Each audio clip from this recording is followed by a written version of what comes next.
Hi.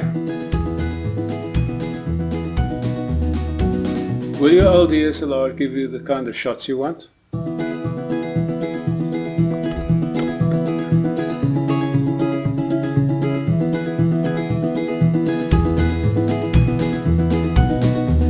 That's a question that's often asked. Does one need a new camera, or is your old camera good enough? It is unnecessary to buy expensive equipment if you don't have to. I believe that most of the time most people have suitable equipment. I'm going to show you examples of shots I've taken with my old Canon 350D. It's an 8 megapixel camera, and my newer Nikon D3200, which is a 24 megapixel camera. One would assume that the Nikon would outperform the Canon by leaps and bounds. And that is true only under certain circumstances though. So you have to decide what it is you are going to shoot. So my question to you is, what are you going to shoot and how are you going to present it to your audience? The audience could be yourself. Are you going to have it on your iPad, on your cell phone, on your laptop, on your PC? Are you going to simply display it digitally, in other words? Well, I'm going to show you a couple of pictures here, and then you tell me which one or which ones were shot on the Nikon and which ones were shot on the old Canon. Okay, so pause the video on the images for more time to study them. The old Canon or the new Nikon? That is the question. I didn't do any color balancing, color correction, straightening, cropping or processing with any of these images.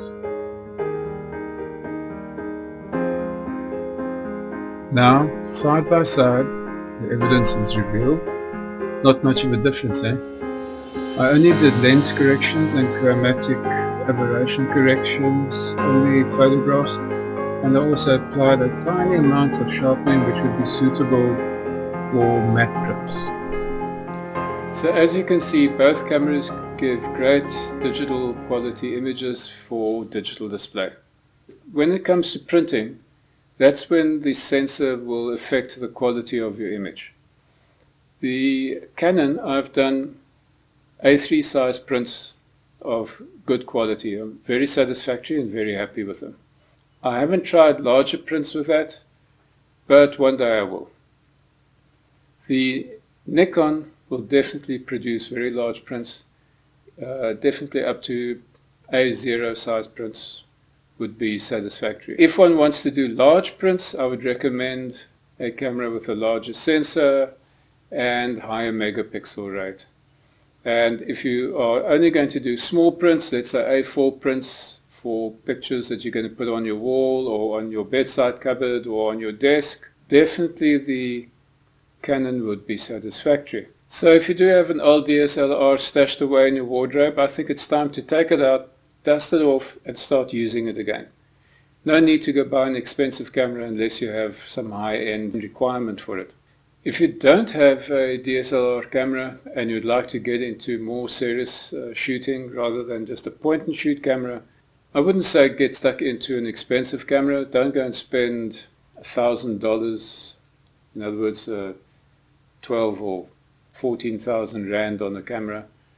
Rather go and spend $200 or $300, roughly 2,500 or 3,000 Rand, and get yourself a cheaper old DSLR. That should be adequate for you to start off with your photography and also learn all the necessary skills to be able to take good shots. And obviously it's not up to the camera to give you a good shot, it's up to you. And that will come up in a future video. We will discuss how you affect your image rather than how your camera does. Right now we're just looking at technical issues, technical equipment, And it's like the racing driver. You know, we're looking at his racing car rather than the driver. The car doesn't win the race, it's the driver. And the same with photography. The camera doesn't give you a great shot. It is you, the photographer. So go ahead, get your camera out, and let's start a photography journey together. You can like this video or subscribe to this channel by clicking the link below. Also, to watch a previous episode, click any one of the links around me. This is John Golden Photography. I'm John. Until next time.